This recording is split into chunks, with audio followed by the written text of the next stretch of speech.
નમસ્કાર વિદ્યાર્થી મિત્રો, ધોરણ 10નું પરિણામ કે જેની તમે આતુરતાપૂર્વક રાહ જોઈ રહ્યા હતા, બોર્ડ દ્વારા આ પરિણામની તારીખ જાહેર કરવામાં આવી છે. 11 મેના રોજ સવારથી તમે ધોરણ 10નું પરિણામ જાણી શકશો. બોર્ડની વેબસાઇટ પર ઓનલાઈન જોઈ શકાશે, તેમજ એક વોટ્સઅપ નંબર આપવામાં આવ્યો છે કે જેના દ્વારા તમે ધોરણ 10નું પરિણામ જાણી શકશો. બોર્ડનું રિઝલ્ટ જોવા માટે નીચે એક મોબાઈલ નંબર આપ્યો છે, તે તમારા મોબાઈલમાં સેવ કરી તેના પરથી તમે પરિણામ જાણી શકશો.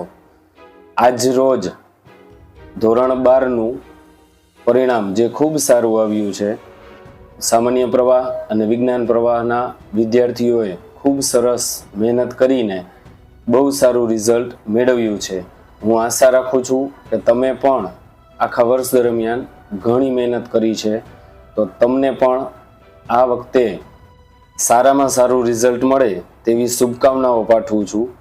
જો તમને આ વિડીયો ગમ્યો હોય, એટલે કે માહિતી ઉપયોગી લાગી હોય, તો વિડીયોને આગળ શેર કરો, લાઈક કરો અને ચેનલને સબસ્ક્રાઈબ કરો.